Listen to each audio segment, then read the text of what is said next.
चलो बच्चों, आज हम लोग क्वेश्चन से स्टार्ट करते हैं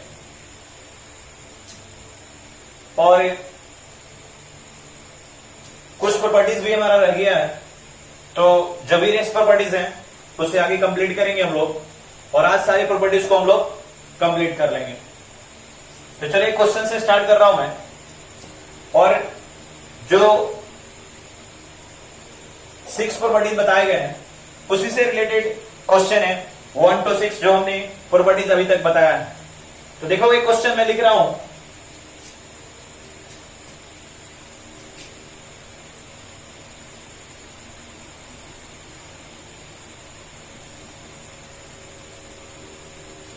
prove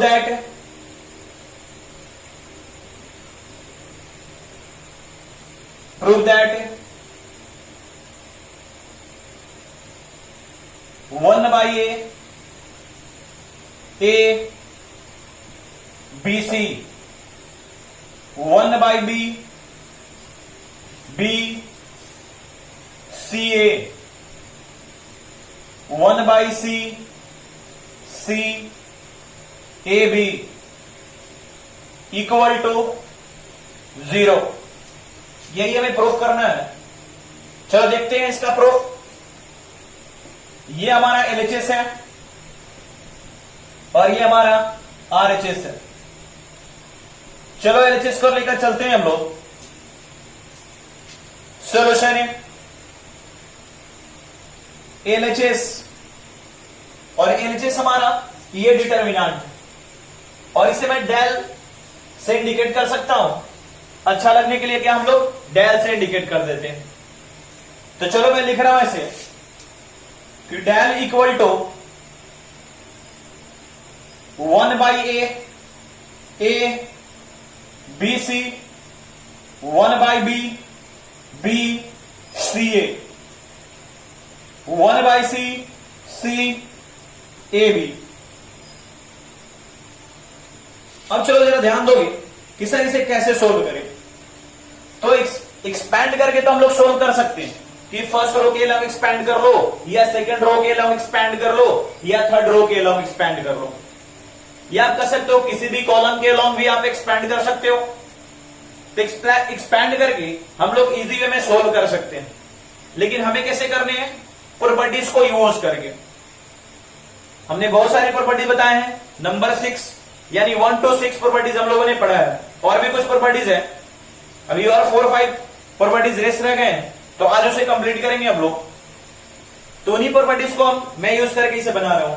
देखोगे हमने आपको बताया था कि किसी भी रो और किसी भी कॉलम में हम लोग किसी भी कांस्टेंट क्वांटिटी से किसी भी कांस्टेंट से मल्टीप्लाई कर सकते हैं, लेकिन क्या सिंगल रो और सिंगल कॉलम में।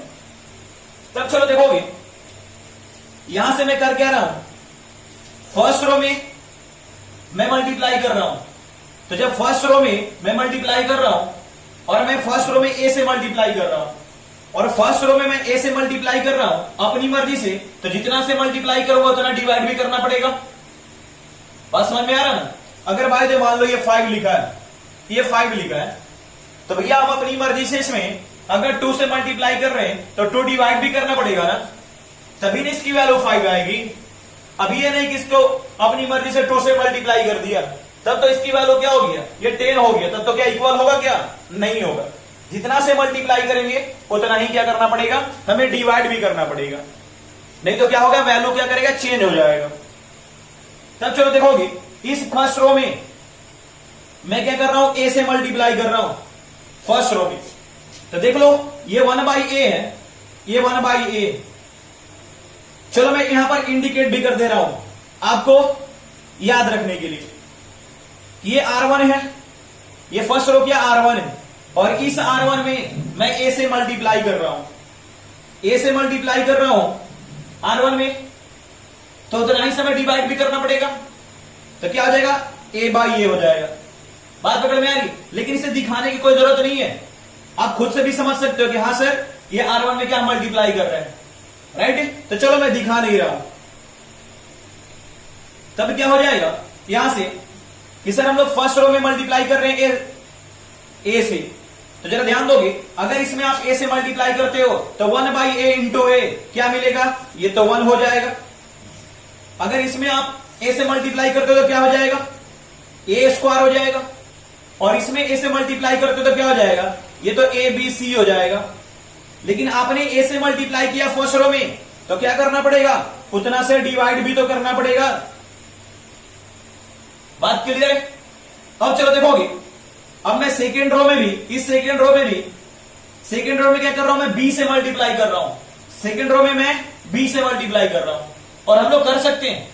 और बी से मल्टीप्लाई करूंगा तो डिवाइड भी करना पड़ेगा 1/b से, यानी बी से डिवाइड भी करना पड़ेगा। तब चलो बी से डिवाइड कर दिया, और सेकेंड रो में मैं बी से मल्टीप्लाई कर रहा हूं, तो 1/b इंटू बी क्या हो गया, ये 1 हो गया। और इधर क्या हो गया, ये बी ए स्क्वायर हो गया। और इधर क्या हो गया, ये बी सी ए, यानी क्या हो गया, ये ए बी सी हो गया। सिमिलरली मैं थर्ड रो में भी क्या कर रहा हूं, सी से मल्टीप्लाई कर रहा हूं, और सी से मल्टीप्लाई करूंगा तो डिवाइड भी करना पड़ेगा। क्लियर बात है? तब इसमें सी से मल्टीप्लाई करूंगा तो ये 1 हो जाएगा, ये सी ए स्क्वायर हो जाएगा, और ये क्या हो जाएगा, ए बी सी हो जाएगा, क्योंकि ए बी है और सी से मल्टीप्लाई कर दिया। बात आ रही पकड़ में? क्योंकि हम लोग किसी भी सिंगल रो में, डिटरमिनेंट में क्या करते हैं, सिंगल रो में मल्टीप्लाई करते हैं या सिंगल कॉलम में मल्टीप्लाई करते हैं। और मैट्रिक्स में क्या करते थे कि किसी नंबर से मल्टीप्लाई करना है तो सब में मल्टीप्लाई करते थे, सभी एलिमेंट्स में। लेकिन डिटरमिनेंट्स में ऐसा नहीं होता है। अगर किसी भी नंबर से आपको मल्टीप्लाई करना है तो आप सिंगल रो और सिंगल कॉलम में मल्टीप्लाई कर सकते हो, राइट ना? क्लियर है बात है? अब चलो देखोगे आगे कि अभी भी कंफ्यूजन है तो आप समझ सकते हो। देखो जरा कैसे, अगर भाई जो दिया है 2 इंटू दिया है ए बी सी 1 2 3 4 6 1, तो आप कैसे मल्टीप्लाई करोगे? मैट्रिक्स में क्या करते थे कि सब में मल्टीप्लाई कर देते थे, सब में। लेकिन डिटरमिनेंट्स में ऐसा नहीं होता है। डिटरमिनेंट्स में क्या होता है कि आप किसी में भी मल्टीप्लाई कर सकते हो, किसी रो में। अगर आपकी मर्जी हो तो इसमें भी कर सकते हो, आपकी मर्जी हो तो इसमें भी, मर्जी हो तो इसमें भी, लेकिन सिंगल रो में। ये नहीं कि इस रो में भी कर दिए, इस रो में भी और इस रो में भी, ऐसा नहीं होता है। किसी भी सिंगल रो में आप मल्टीप्लाई कर सकते हो, या सिंगल कॉलम में। भाई जब किसी की मर्जी होगी सर हम सेकेंड कॉलम में करेंगे, तो क्या वो लिख सकता है A1 4, और सेकेंड कॉलम में तो 2B हो जाएगा, और ये क्या 4 हो जाएगा, और ये क्या 12 हो गया, और ये C3 ये 1 हो गया। बातें क्लियर है? अब तो वही काम हमने यहां पर करा है। तो यहां पर तो दिया हुआ था कि 2 से मल्टीप्लाई करना है, तो यहां हम क्या अपनी मर्जी से कर रहे थे कि हम इसमें ए से मल्टीप्लाई कर रहे हैं, तो ए से मल्टीप्लाई करेंगे तो डिवाइड भी करेंगे। अगर यहां भी अपनी मर्जी से कर रहे होते कि इसमें 2 से मल्टीप्लाई करना है, तो क्या करना होता, 1/2 से डिवाइड भी करना होता। बात पकड़ में आ रहा? बिल्कुल बातें क्लियर है? तब चलो देखोगे आगे, इसे और भी आगे सोल्व करते हैं।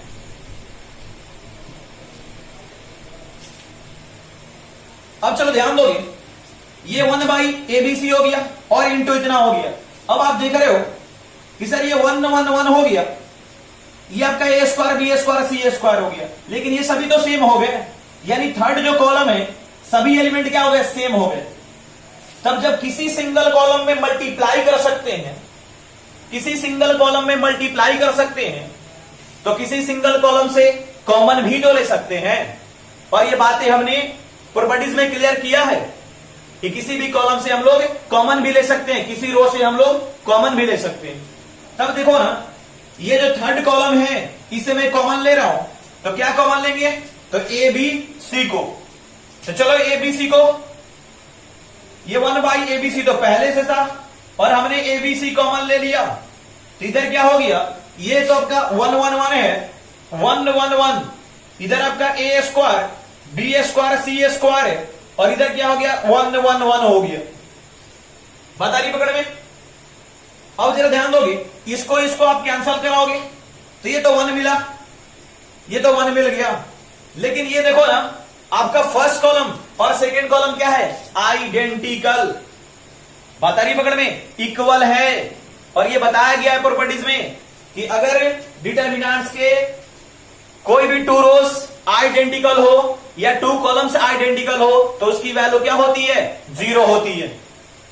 बात आ रही है पकड़ में ना? बिल्कुल क्लियर होना चाहिए। तब इसकी वैल्यू क्या हो जाएगी? डायरेक्ट इसकी वैल्यू क्या हम लोग लिख सकते हैं? 0। एक्सपैंड भी नहीं करना है कि सर इसे सोल्व करेंगे फिर इसकी वैल्यू निकालेंगे, तो फिर बेनिफिट क्या होगा प्रॉपर्टीज पढ़ने का। और इसीलिए प्रॉपर्टीज बनाया गया ताकि हमें एक्सपैंड ना करना पड़े और आसानी से किसी का हम आंसर लिख सके, सॉल्यूशन कर सके। अब ये 1 into 0 हो गया और ये आपका 0 आंसर। क्लियर बात है? Note down. चलो आगे चलते हैं।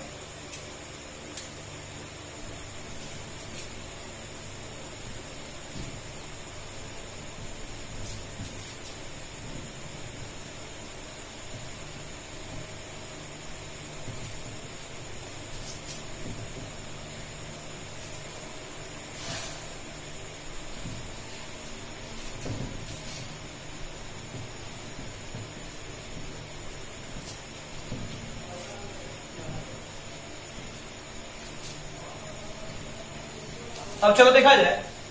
अब मैं बात कर रहा हूं प्रॉपर्टी नंबर 7 पर। प्रॉपर्टी नंबर 7 पर, और पहले मैं ये प्रॉपर्टी लिख रहा हूं, उसके बाद ये क्लियर करूंगा। Property number 7,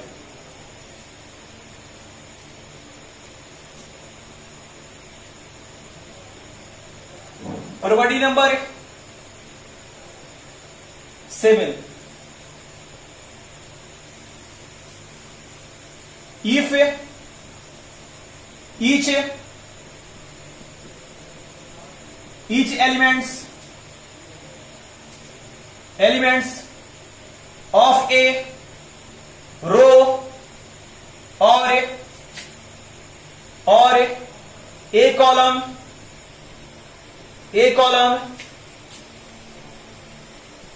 are zero, then the value of determinant is 0। ये बिल्कुल बातें आप समझ सकते हो। देखो क्या कही जा रही। अगर कोई डिटर्मिनेंट गिवन है और इसके किसी भी रोज और किसी भी कॉलम के सभी एलिमेंट क्या हो जाए? 0 हो जाए, तो इसकी वैल्यू क्या होगी? डायरेक्ट 0। आप सोल्व करके भी देख सकते हो। फर्स्ट रो के लॉन्ग तो 0 इंटू, क्योंकि प्लस माइनस प्लस होता है, तो पकड़ोगे तो क्या मिलेगा? इसको डिलीट करोगे, इस 0 को पकड़ोगे तो BC 3C हो जाएगा, फिर -0 प्लस माइनस, फिर क्या इसको डिलीट करोगे AC to C, फिर क्या +0 इंटू ये इस एलिमेंट को पकड़ेंगे तो ये और ये 0, तो किधर क्या हो जाएगा? AB 2 3। आप देख सकते हो कि सर सब में तो 0 मल्टीप्लाई है, तो वैल्यू क्या होगा इसकी तो 0 ही होगा। और यही बात यहां लिखा गया है कि if each elements of a row और a column are 0, then the value of determinant is 0। यानी किसी भी डिटर्मिनेंट के किसी भी सिंगल रो के सभी एलिमेंट क्या हो जाए? 0 हो जाए। किसी भी सिंगल कॉलम के सभी एलिमेंट क्या हो जाए? 0 हो जाए। तब हमें सोल्व करने की जरूरत नहीं है, उसकी डायरेक्ट वैल्यू क्या होगी? 0 होगी। आप देख भी सकते हो, यहां से आप सोल्व करके भी फाइंड कर सकते हो, और यहां से फाइंड आउट करोगे तो क्या मिलेगा? आपका 0 ही मिलेगा। क्लियर है? तो चलो आगे चलते हैं। चलो इसमें थोड़ा और भी मैं लिख देता हूं। दैट इज, बिल्कुल बातें क्लियर हो जाएंगी। That is 0 0 0 A2 B2 C2 A3 B3 C3 equal to क्या? 0। और यही नहीं, अगर हमने ऐसे भी लिख दिया 0 0 0 B1 C1 B2 C2 B3 C3, इसकी वैल्यू क्या हो जाएगी? 0। अगर आपने ऐसे भी लिख दिया A1 B1 C1 0 0 0 A3 B3 C3, इन सभी की वैल्यू क्या? 0। और बहुत सारे हो सकते हैं, राइट ना? ऐसे हम काफी लिख सकते हैं। मतलब किसी भी सिंगल रो और सिंगल एलिमेंट, सिंगल कॉलम के सभी एलिमेंट क्या हो गए, जीरो हो गए, देन डिटर्मिनेंट क्या होगा, तो जीरो होगा। Note down.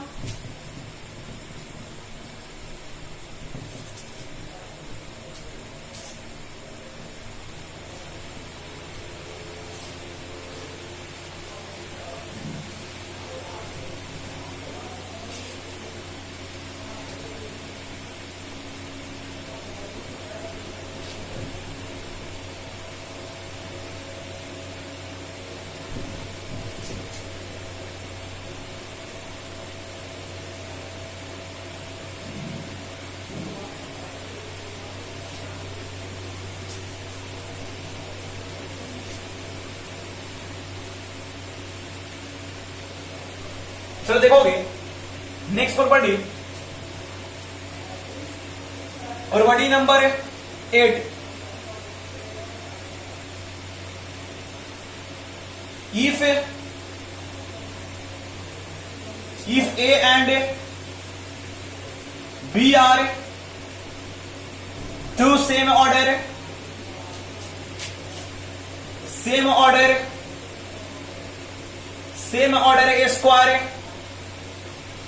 A square matrices, then determinant A into B equal to determinant A into determinant B, ये इतना होता है। और ये डायरेक्ट आपका ऑब्जेक्टिव क्वेश्चन भी हो सकता है।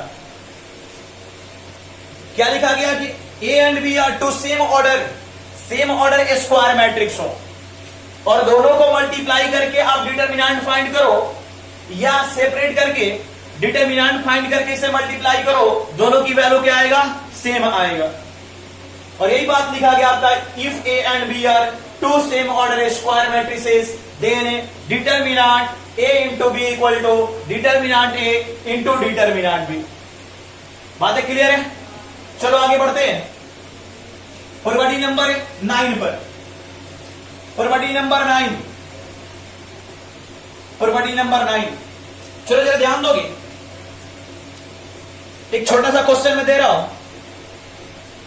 अगर बाय द वे मैंने ऐसे लिख रखा है 2 0 0 0 3 0 0 0 1, और मैं आपसे पूछता हूं कि कौन सा मैट्रिक्स है, क्या याद है क्या, कि भूल गए हो? याद होना चाहिए। कौन सा मैट्रिक्स है? हाँ, डायगोनल मैट्रिक्स, राइट ना? ये क्या है? Diagonal matrix. ठीक है, चलो कोई बात नहीं है, ये डायगोनल मैट्रिक्स है, ओबी क्या 3x3 ऑर्डर का। लेकिन अब मैं आपसे कह रहा हूं कि सर आप इसका डिटर्मिनेंट फाइंड करो। मैं आपसे कह रहा हूं कि आप इसका क्या डिटर्मिनेंट फाइंड करो।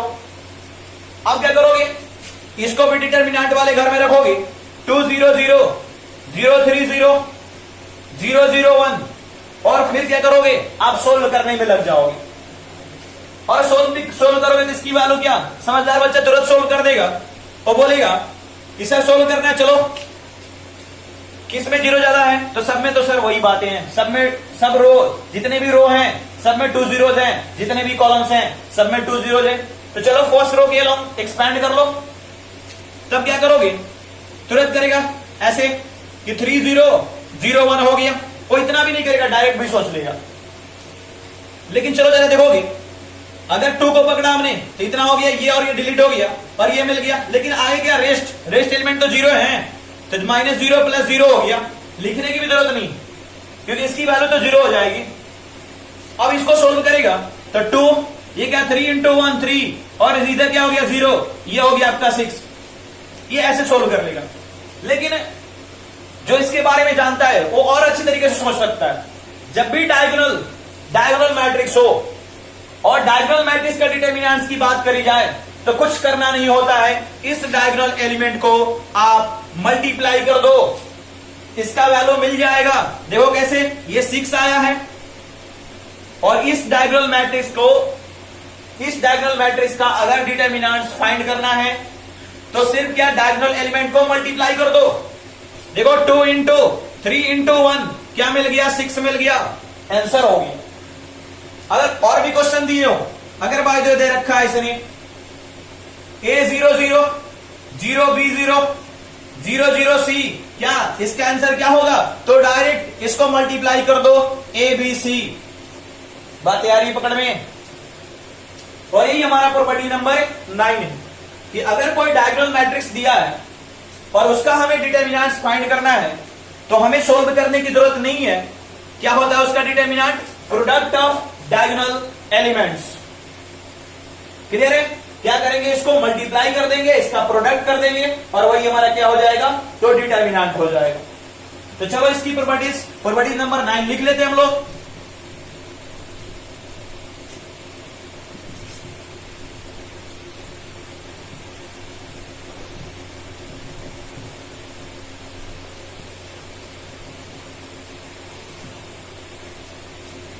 देखा जाए, if A equal to Aij n by n is a n order diagonal matrix, then determinant of A क्या हो जाएगा? इसका डायगोनल एलिमेंट, और डायगोनल एलिमेंट क्या होता है?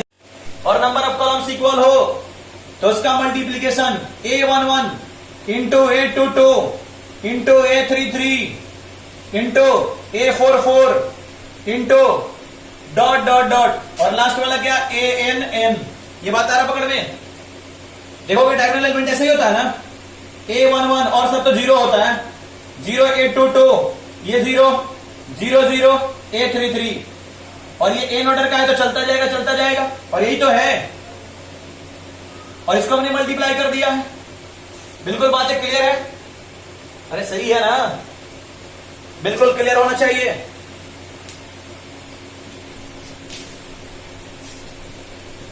कोई भी दिक्कत लगे आप लोग बात कर सकते हैं। व्हाट्सएप नंबर पे भी आप सेंड कर सकते हैं 7079266517। इस पे अगर कोई भी क्यूरी हो आप पूछ सकते हैं। क्लियर है? तो चलो यहां से ये क्या हो गया? प्रोडक्ट हो गया। तो क्या लिखेंगे? Product of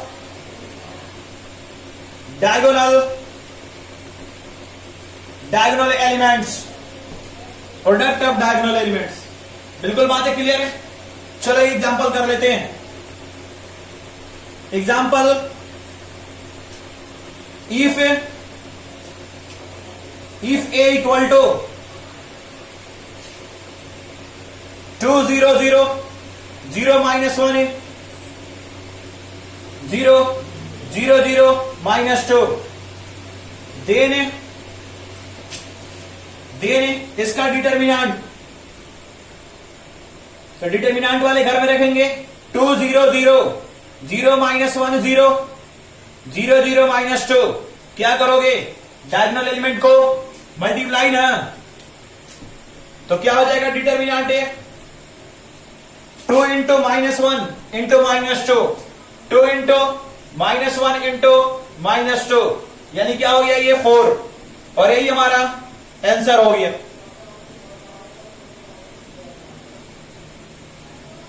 note down.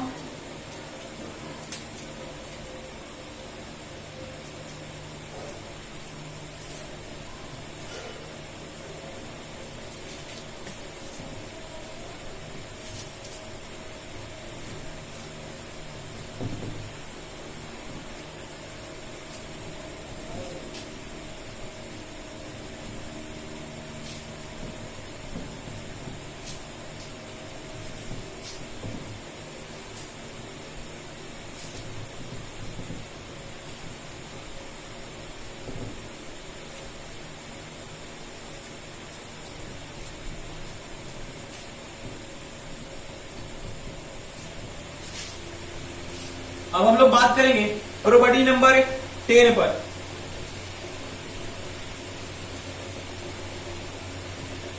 Property number 10,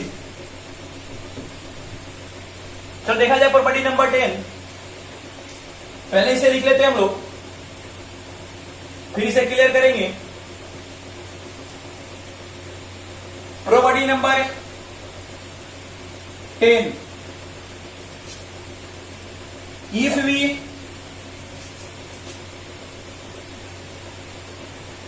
apply operations Ri change into Ri plus K into Rj और Ci change into Ci plus K into Cj on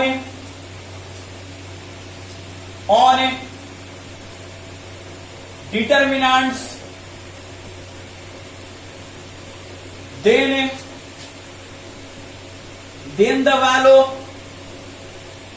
value of determinants remain same। जरा ध्यान दोगे और बातों को अच्छे से समझोगे। देखो ऐसा सिंबल हम लोगों ने मैट्रिक्स में एलिमेंट्री ऑपरेशन में देखा था। वहां पर क्या था कि किसी रो में किसी कांस्टेंट क्वांटिटी से मल्टीप्लाई करके किसी दूसरे रो में ऐड कर सकते हैं, और वही सेम चीजें कॉलम के लिए भी होता था। और यहां पर भी वही बात लिखा गया कि if you apply operations R I change into R I plus K into R J और सी आई चेंज इंटू की C I plus K into C J on determinants, यहां पर क्या है on determinants, then the value of determinants remain same. तो value of determinants क्या होता है, चेंज नहीं होता है। यानी कहने का मतलब क्या है, जरा देखोगे बातें क्या हो रही है। चलो मैं यहां से प्रूफ करता हूं और प्रूफ से ये बातें मैं क्लियर कर रहा हूं कि क्या बातें हो रही है। एकदम बिल्कुल ध्यान से समझोगे। लेट मैंने एक डिटर्मिनेंट एज्यूम कर लिया, A1 B1 C1 A2 B2 C2 A3 B3 C3, right. लेकिन क्या करा कि ये जो डिटर्मिनेंट है इस पर अगर मैं ये ऑपरेशन यूज करता हूं, इस पर मैं अगर ये ऑपरेशन यूज करता हूं तो यूज करने के बाद भी ये जो वैल्यू देगा वही क्या देगा, ऑपरेशन यूज करने के बाद भी वही वैल्यू मिलेगा। तब देखोगे मैं यहां से लिख रहा हूं कि and del dash be the determinant after applying operation है कौन सा ऑपरेशन, ये वाला। तब ये देखो आई है तो इसमें रो कितने हैं, 3 रोज है। तो ये कोई भी हो सकता है, 1 भी हो सकता है, 2 भी 3 भी, आपकी मर्जी के ऊपर डिपेंड करता है। वैसे कोई फर्क नहीं पड़ने वाला। आप R1 लिखो यहां पर R1 लिखो, क्योंकि आई को 1 लिखोगे तो इधर भी 1 लिखना होगा, और इधर क्या, अब जो आपको पकड़ना है पकड़ सकते हो। इसे वैल्यू पर कोई फर्क नहीं पड़ेगा, राइट ना। वैल्यू क्या होगा, सेम आएगा। तो चलो मैं पकड़ रहा हूं ऑपरेशन कौन सा यूज कर रहा हूं, R1 change into R1 plus K into R2, ये ऐसा पकड़ लिया। अब R3 भी रख सकते हो, कोई दिक्कत नहीं है। यहां पर एलिमेंट्री ऑपरेशन में होता था कि सोच के हमें करना होता था कि इसे 0 बनाना है, इसे 1 बनाना है, तो वहां दिमाग खर्च करना होता था। लेकिन यहां पर ये ऑपरेशन यूज कर, यहां पर भी जरूरत है, लेकिन 0-1 बनाने वाला कंडीशंस नहीं है। वैसे 0-1 का भी आएगा, जरूरत पड़ेगा, राइट ना, कहने का मतलब, लेकिन फिलहाल नहीं है। तो देखा जाए फिलहाल हम लोग क्या कर रहे हैं कि इस ऑपरेशन को यूज करने पर क्या दोनों का वैल्यू सेम आता है क्या, तो ये जब ऑपरेशन यूज करेंगे तो क्या हो जाएगा, del dash be the determinant after applying operation इतना, देन देन देखा जाए हमारा क्या हो जाएगा, डेल डैश। अब देखोगे R1, तो ये आपका R1 है, तो ये यहां पर क्या हो जाएगा, A1 plus K into R2, और इसके लिए R2 क्या है, A2 है। तब आप क्या लिखोगे, A1 plus K into A2। इतनी बात तो आपको समझ में आती होगी, ऐसी बातें बताएगी इस ऑपरेशन का यूज। अब देखोगे ये B1 है, यहां पर R1 क्या है, B1 है, तो ये B1 हो गया प्लस K है, और इसके लिए R2 क्या है, तो B2 है, ये B2 हो गया। फिर यहां पर क्या है, R1 C1, तो ये तो C1 हो गया प्लस K इंटू R2 क्या है, C2 है, C2 है। अब देखोगे A2, और नीचे क्या है, ये R2 R3 में तो कोई चेंज नहीं है, कोई चेंज नहीं है, A2 B2 और ये C2 हो गया। इधर क्या है, A3 B3 और ये C3 हो गया। देखो अब बातें क्या कही जा रही, अब कहा जा रहा है कि इसकी वैल्यू और इसकी वैल्यू क्या होनी चाहिए, सेम होनी चाहिए। यही बात कर रहा है ना ये प्रॉपर्टीज कि if we apply operations R I change into R I plus K into R J on determinants, then the value of determinants remain same. तो क्या इसकी वैल्यू और इसकी वैल्यू क्या होनी चाहिए, तो सेम होनी चाहिए। तो चलो देखते हैं इसकी वैल्यू सेम है कि नहीं है। अगर यहां से हम सोल्व करते हैं, इसको लेकर चलते हैं हम लोग, और इसको सोल्व करके हम ये ला देते हैं, तो इसका मतलब क्या है, हमारी वैल्यू सेम है। बता रही पकड़ में कि अगर मैं इसको सोल्व कर रहा हूं और इसको सोल्व करके मैं ये ला दूं, इसको सोल्व करके मैं ये ला दूं, इसका मतलब क्या है, दोनों इक्वल है, और हम लोग कह सकते हैं कि बोथ आर इक्वल, राइट ना। तब देखा जाए, चलो इसको सोल्व करते हैं। और पिछले क्लास में मैंने प्रॉपर्टी नंबर 6 डिस्कस किया था कि अगर किसी रोज और किसी कॉलम कि each and every element to term का, यानी टू एलिमेंट का सम हो, टू टर्म का सम हो, तो उसे अलग अलग डिटर्मिनेंट्स के सम के रूप में एक्सप्रेस कर सकते हैं। आप देखो यहां पर क्या है, फर्स्ट रो का फर्स्ट एलिमेंट टू टर्म का सम है, सेकंड भी है, थर्ड भी है, तो इसे क्या हम लोग अलग अलग डिटर्मिनेंट के सम के रूप में एक्सप्रेस करेंगे। यानी यहां मैं प्रॉपर्टी नंबर 6 यूज कर रहा हूं, याद आ रहा, प्रॉपर्टी नंबर 6। तब देखो कैसे यहां पर अलग करेंगे, और यही चीजें सीखना है, प्रॉपर्टीज का यूज। ये प्रॉपर्टीज का यूज हम लोग कैसे करेंगे सर, तब देखोगे हमने वहां पर बताया था, अगर आपने वीडियो अच्छे तरीके से देखा है तो बिल्कुल आपको ये बात पकड़ में आएगी, बिल्कुल बात पकड़ में आएगी। अगर आपने नहीं देखा है तो फिर बात समझ में नहीं आएगी। मैं इसलिए कह रहा हूं कि बार बार आप पूरी वीडियो अच्छे से देखो, और बिल्कुल ये नहीं कि ये वीडियो देख लिया हमने, पीछे वाला वीडियो छोड़ दिया, देन कोई बेनिफिट नहीं होगा। और ये भूल मत करना कि मैंने पढ़ लिया है। मैं जानता हूं बहुत सारे बच्चे के दिमाग में से चल रहा है, सर मैंने कर लिया है। सिर्फ कर लेने से नहीं होता, ढंग से करना होता है। 2-4 क्वेश्चन हमने बना लिया कहीं से, इससे आपने पूरे कंप्लीट नहीं कर लिया है। कंप्लीट करने का मतलब यह होता है कि जब आप एग्जाम में बैठ रहे हो, कोई भी क्वेश्चन यहां से आया है, आपसे बनने चाहिए। और मैं अक्सर देखता हूं कि प्रॉपर्टीज ऑफ डिटर्मिनेंट से ये क्वेश्चन तो होता ही होता है, 5 मार्क्स में भी होता है। इस बार ही बोर्ड ने दे रखा है 5 मार्क्स में। तो बिल्कुल ये बातें सीखना है अपने को। और बच्चे क्या लाइटली ले लेते हैं कि सर डिटर्मिनेंट्स ही तो है, मैट्रिक्स तो ही है, कि सर आगे क्यों नहीं बात कर रहे हैं आप, सर आगे बात करते हैं हम लोग। तो सारा आएगा स्टेप बाय स्टेप। और मैं बहुत जल्द आपका इन्वर्स ट्रिगोनोमेट्री भी स्टार्ट करने वाला हूं, और हो सकता है कि आपका 1-2 क्लासेस बाद इन्वर्स ट्रिगोनोमेट्री भी स्टार्ट होगा, साथ में डिटर्मिनेंट्स भी चलेगा और इन्वर्स ट्रिगोनोमेट्री भी चलेगा, दोनों साथ में चलेगा। तो देखा जाए, अब इसे आगे सोल्व करेंगे हम लोग। देखो कैसे सेपरेट कर रहा हूं मैं। A1 हो गया, ये फर्स्ट एलिमेंट पकड़ लिया A1 है, इसका क्या B1 है, और इधर C1 हो गया, इसका C1, और रेस्ट क्या सभी वही रह जाएंगे, A2 B2 C2 A3 B3 C3 plus.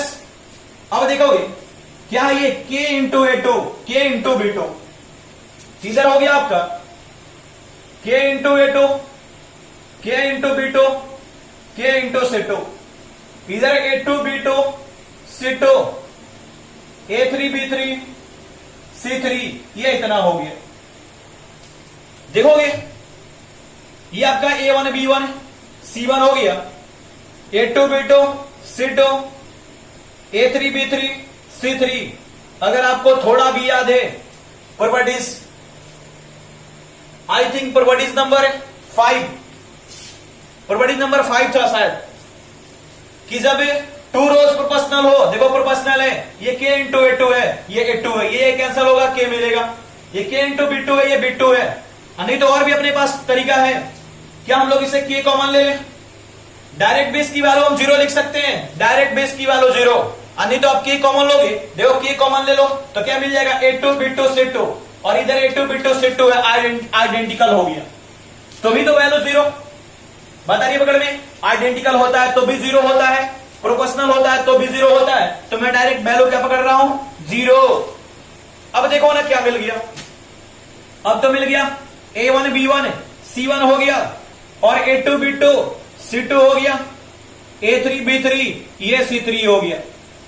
Clear है? और यही तो आपका क्या हो गया, डेल हो गया, यही तो हमारा डेल है। देखो आगे क्या, इतना इक्वल टू इतना, तब फाइनली कर सकते हैं हम लोग। Therefore del dash equal to del, यानी कहने का मतलब ये है कि अगर इस ऑपरेशन को हम लोग यूज करते हैं, इस ऑपरेशन को डिटर्मिनेंट पर यूज करते हैं, तो डिटर्मिनेंट की वैल्यू सेम रहता है, वैल्यू बदलता नहीं है। यानी कहने का मतलब कि इस ऑपरेशन को हम लोग डिटर्मिनेंट पर यूज कर सकते हैं। तो नोट डाउन,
प्रॉपर्टी नंबर 11 पर बात करते हैं। Property number 11, if any two rows और two columns are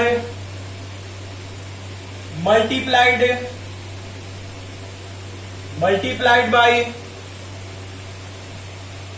any number and and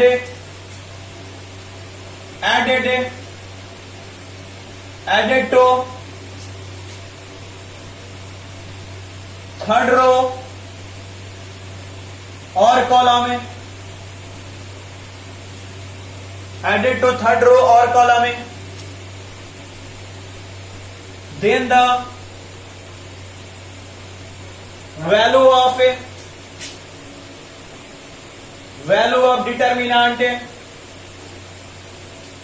then the value of determinant remain same. ध्यान दोगे, if any two rows or two columns, कोई भी two rows are multiplied by any number और multiply है any number से and added to third row, और वो third row में एडेड है, थर्ड रो और कॉलम, किसी रो और कॉलम में, अगर रो की बात कर रहे तो रो में, कॉलम की बात कर रहे तो कॉलम में, then the value of determinant, remain same, तो उसकी वैल्यू क्या होती है, सेम होती है। देखोगे बात क्लियर करोगे। अगर आपको डिटर्मिनेंट दिया गया है ऐसे A1 है, B1 है, C1 है, A2 B2 C2 है, A3 B3 C3 है, राइट है। अब आप कर क्या रहे हो, ये आपका सेकंड कॉलम है, ये आपका थर्ड कॉलम है, और ऐसी आपकी मर्जी हो गई, ठीक है ना, इस प्रॉपर्टीज के अकॉर्डिंग कि सेकंड कॉलम में हमने K से मल्टीप्लाई कर दिया और थर्ड कॉलम में L से मल्टीप्लाई कर दिया, ठीक है। मल्टीप्लाई करके करा कि इफ एनी टू रो को मल्टीप्लाई करके किसी नंबर से उसे थर्ड रो में ऐड कर सकते हैं, ऐसा कर रहा है। तो इसमें हमने देखो मल्टीप्लाई कर लिया, इसमें मल्टीप्लाई करें तो क्या हो जाएगा, K B1 हो जाएगा, इसमें L C1 होगा, और किसमें ऐड करना है, थर्ड कौन सा रो हो जाएगा, A1। तब इतना हम लोग लिख सकते हैं A1 plus K into B1 plus L into C1। बात आ रही पकड़ में, ये दिक्कत हो रहा। चलो फिर से मैं क्लियर करता हूं, देखो क्या बात है बड़ी। ये डिटर्मिनेंट है और कहा जा रहा है कि सर कोई भी रोज और कोई भी कॉलम्स, तो कोई भी टू रोज और कोई भी टू कॉलम्स में किसी नंबर से मल्टीप्लाई कर सकते हैं, और मल्टीप्लाई करने के बाद उसे क्या थर्ड रो में ऐड कर सकते हैं। इससे डिटर्मिनेंट की वैल्यू पर कोई फर्क नहीं पड़ता है। देखो हमने क्या, इसे सेकंड रो को और सेकंड कॉलम को और थर्ड कॉलम को पकड़ लिया। इस सेकंड कॉलम में K मल्टीप्लाई कर दिया, थर्ड कॉलम में L मल्टीप्लाई कर दिया, और किसमें फर्स्ट कॉलम में ऐड कर दिया। तो यहां पर ऐड करते देखो K into B1 L into C1 और प्लस A1 ऐड कर दिया। फिर जब इसके लिए अप्लाई कर रहे हैं तो इसमें भी करना पड़ेगा, इसमें भी करना पड़ेगा, सब में करना पड़ेगा, क्योंकि ऑपरेशन कोई भी होता है तो सबके लिए होता है। तब देखोगे यहां से ये क्या हो जाएगा, A2 प्लस इसमें क्या K B2 हो गया, और इधर क्या L C2 हो गया। फिर यहां से A3 plus K B3 plus L C3, और इधर सेम का सेम रह गया B1 B2 B3 C1 C2 C3, और इसकी वैल्यू क्या होगी, सेम होगी। अब आपके दिमाग में जा रहा हो कौन सा ऑपरेशन यूज हुआ, तो देखो कौन सा ऑपरेशन यूज हुआ, R1 change into R1 plus K into R2 plus L into R3। ये ऑपरेशन हमने यहां पर यूज किया है। यही बात तो कह रहा है ये प्रॉपर्टी कि क्या हमने किसी भी टू रोज में किसी भी कांस्टेंट से मल्टीप्लाई कर दिया और क्या करा, थर्ड रो में उसे ऐड कर दिया।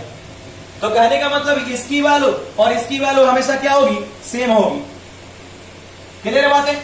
अगर इतनी बात ना पकड़ में आई हो तो चलो एक स्टेप और आगे चलता हूं और भी क्लियर करते हैं।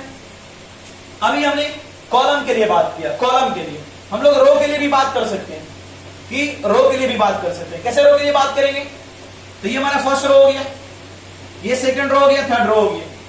तो चलो इस रो में K से मल्टीप्लाई करते हैं, इस रो में L से मल्टीप्लाई करते हैं, और किस में ऐड करेंगे, तो आपका फर्स्ट में ऐड कर देंगे। ये रो के लिए हो गया। और ये जो हुआ था वो किसके लिए हुआ था? कॉलम के लिए हुआ था। हमने क्या इसमें करा था? कॉलम में ऐड करा था, राइट ना। यहां पर हमने R1 ये लिख दिया है, लेकिन क्या होना चाहिए था यहां पर? C1 है, ये C1 होना चाहिए था, C1 C2 C3 होना चाहिए था। और रो के लिए बात करेंगे तो क्या हो जाएगा हमारा? वही R1 change into R1 plus K into R1 plus K L into ये R3, यहां R2। बात पकड़ में आ रहा? तो चलो देखा जाए।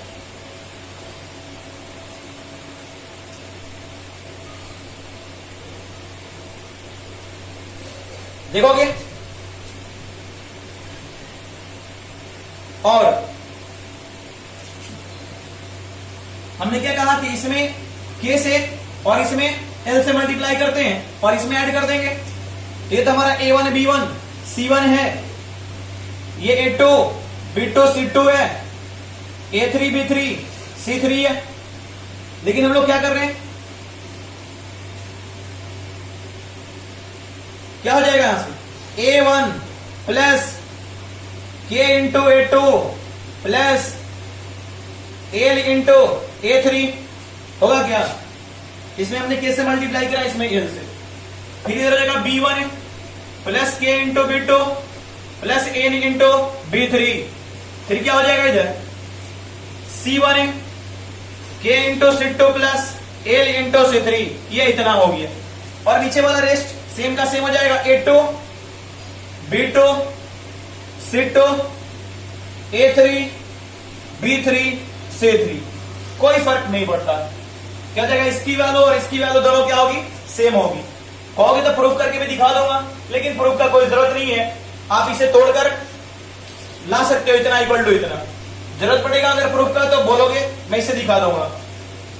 बातें क्लियर हो गया कि इफ एनी टू रोज और two columns are multiplied by any number, यानी टू रोज में किसी नंबर से मल्टीप्लाई कर दिया, जैसे हमने K और L से कर दिया, और कह रहा कि उसके बाद आप ऐड कर सकते हो थर्ड रो में, किसी अदर थर्ड रो में क्या हम लोग करेंगे? उसे ऐड कर सकते हैं। और क्या होता है? डिटर्मिनेंट की वैल्यू उस पर चेंज नहीं होता है, सेम का सेम रहता है, राइट। और यही हमारा क्या लास्ट प्रॉपर्टीज था, इसे नोट कर लो आप।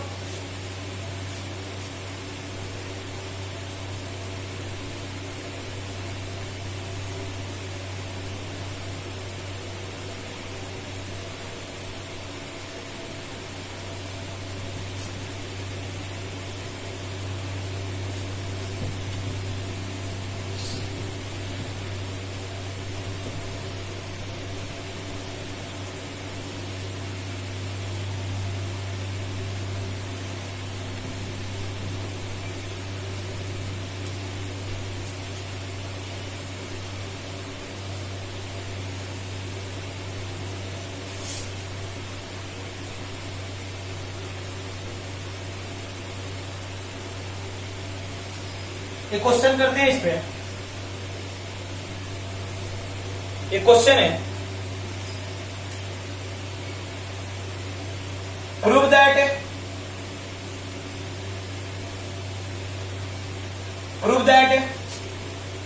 Determinant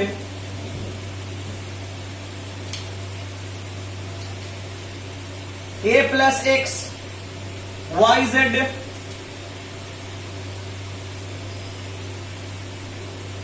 B plus y, sorry A plus y, B plus y नहीं, A plus y Z x y A plus Z। और प्रूफ करना है हमें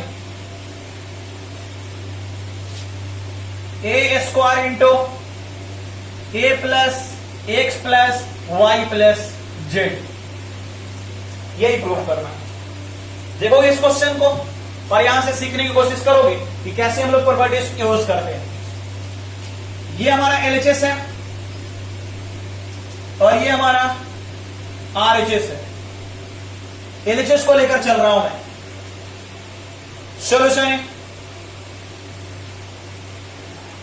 LHS del equal to A plus x y z x a plus y z x y a plus z. देखो determinant में question solve करने के लिए हमें दोनों तरफ देखना होता है। दोनों तरफ कहने का मतलब क्या, लेफ्ट हैंड साइड में और राइट हैंड साइड में। और राइट हैंड साइड देखना काफी इंपॉर्टेंट होता है क्योंकि वही बताएगा कि आपको करना क्या है।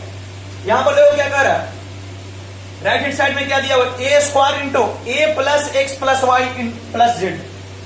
देखो ना, a plus x plus y plus z, यानी क्लियर सी बात कर रहा कि भैया कैसे आएगा ये वाला टर्म कैसे आएगा। तो कह रहा ऊपर वाले को जोड़ दो, a plus x plus y plus z, यानी क्या है, ये C1 है, ये C2 है, ये C3 है। क्या करो, ऐड कर दो, ऐड कर दो। अब आप बोलोगे सर ऐसी प्रॉपर्टीज आया क्या कि C1 को C1 plus C2 plus C3 कर दे, तो बिल्कुल आया। अभी लास्ट प्रॉपर्टीज उसमें क्या था, CI plus K into CJ plus L into CK था। तो भैया यहां पर K क्या हो गया, ये 1 हो गया, L क्या हो गया, 1 हो गया, 1 हो गया। तब क्या मिल जाएगा, CI change into CI plus CJ plus CK हो गया क्या। यानी यहां पर 1 से मल्टीप्लाई है, किसी नंबर से मल्टीप्लाई करने की बात कही जा रही है, तो यहां पर 1 से मल्टीप्लाई है। तब आप देख रहे हो कि सर इसको हम ऐड कर दो तो ये तो मिल जाएगा। तो चलो ऐड करते, कौन सा ऑपरेशन, C1 चेंज इंटू, ये सोचना होता है और वही आप RHS को देखकर सोच सकते हो। तो C1 plus C2 plus C3 आपने कर दिया।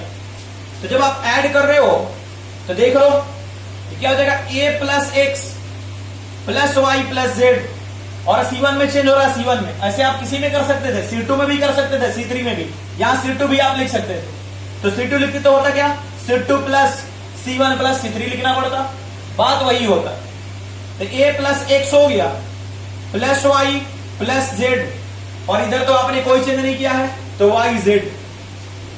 अब देखा जाए, अब इधर क्या है आपका, इसको भी ऐड करो तो एक्स प्लस ए प्लस वाई प्लस जेड होगा क्या। तब यहां से क्या हो जाएगा आपका, वही बात है, a plus x plus y plus ये जेड हो गया। फिर इसको ऐड करेंगे तो वही चीज आएगा, a plus x plus y plus z. तो a plus x plus y plus z, ये इतना हो गया। अब चलो जरा देखोगे, इसमें भी कोई चेंज नहीं हुआ था, ये सेम का सेम लिखेंगे तो ये ए प्लस वाई हो गया, ये क्या जेड हो गया, ये वाई हो गया, ये ए प्लस जेड हो गया, इतना मिल गया। अब चलो सोल्व करते हैं आगे।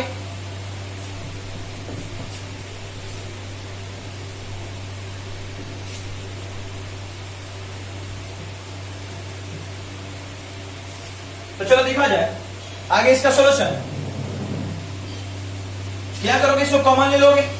देखो ये क्या सेम हो गया, और किसी भी रो और किसी भी कॉलम से हम लोग सिंगल कॉलम से कॉमन ले सकते हैं। तो ये बाहर निकल गया, a plus x plus y plus z हो गया। इधर क्या हो गया आपका, 1 1 1 मिल गया, और इधर वाई वाई जेड हो गया। इधर क्या हो गया, ए प्लस वाई हो गया, इधर जेड हो गया, ये वाई हो गया, ये ए प्लस जेड हो गया। देखो इसके बाद आप एक्सपैंड भी कर सकते हो, लेकिन एक्सपैंड करने से अच्छा अगर मैं किसी टू टर्म को 0 बना दूं, अगर इसको 0 बना दूं तो आसानी से सॉल्यूशन हो जाएगा, होगा क्या। तो चलो 0 बनाता हूं मैं। 0 बनाने के लिए क्या सबसे बेस्ट तरीका, इसको 1 को 0 बनाने का बेस्ट तरीका क्या, R1 माइनस, यानी 1 माइनस 1 ना। हाँ, तो कौन सा ऑपरेशन यूज करेंगे, R1 में चेंज कर रहे हैं, R1 चेंज, R1 माइनस क्या करना होगा, इसको R2 को भी कर सकते हैं, R3 को भी कर सकते हैं, जिसकी मर्जी हो उसको कर सकते हैं, क्योंकि दोनों क्या जिसे 0 बनाएगा। R2 भी 1 है, R3 भी 1 है, तो क्या हो जाएगा, R1 माइनस R2। और क्या मल्टीप्लाई है, यहां पर मल्टीप्लाई करने के बाद होता है ना, अभी जस्ट 10 नंबर प्रॉपर्टीज क्या बताया गया था, RI change into RI plus K into RJ, और वही प्रॉपर्टीज तो यूज कर रहा हूं। तो यहां पर क्या मल्टीप्लाई करना पड़ेगा, किससे, K के स्थान पर 1 से, तो 1 इंटू क्या हो जाएगा, R2। बात आ रहा पकड़ में ये।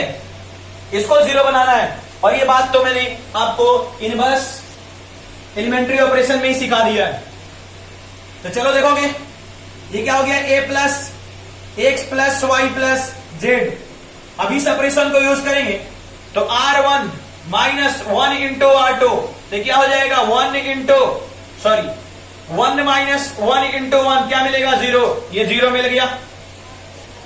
फिर इधर क्या हो जाएगा आपका, ये क्या दिया y, तो y माइनस 1 इंटू इधर क्या है a प्लस y, इधर क्या हो जाएगा आपका y minus a minus y, ये और ये कैंसल, क्या मिलेगा माइनस a मिल गया। चलो आगे सोल्व करते हैं। अब ये z माइनस, तो z माइनस 1 इंटू जेड क्या मिलेगा 0। देखो फर्स्ट रो के 2 टर्म 0 हो गए, अब आगे सोल्व करने की जरूरत नहीं है। अब यहां से क्या करेंगे, एक्सपैंड कर लेंगे, आसानी से ये एक्सपैंड हो जाएगा। फर्स्ट रो के along a plus x plus y plus z, right. ये तो प्लस माइनस प्लस होता है, ये तो 0 हो गया। फिर क्या माइनस और माइनस पहले से लगा है तो प्लस a हो गया। पता नहीं पकड़ में, क्या करोगे, इसको डिलीट, क्या मिलेगा 1z 1a plus Z, 1z 1a plus Z. फिर क्या प्लस माइनस प्लस, ठीक क्या हो गया ये प्लस 0। क्लियर बात है। अब इसे सोल्व कर लेंगे। चलो मैं यहां सोल्व कर रहा हूं। इधर आपका है a plus x plus y plus z, समझ लोगे, इंटू ये सब तो 0, इधर 0 इधर 0, बस इसे सोल्व करना है। तो a हो गया इंटू इधर क्या हो जाएगा, इसको मल्टीप्लाई करेंगे ना तो क्या मिलेगा a प्लस जेड, फिर क्या माइनस इसको मल्टीप्लाई, तो ये z हो गया, ये कैंसल, क्या हो गया a इंटू a यानी a स्क्वायर। तो a square into a plus x plus y plus z, यही हमारा क्या हो गया RHS। प्रूव्ड है, क्लियर है बातें।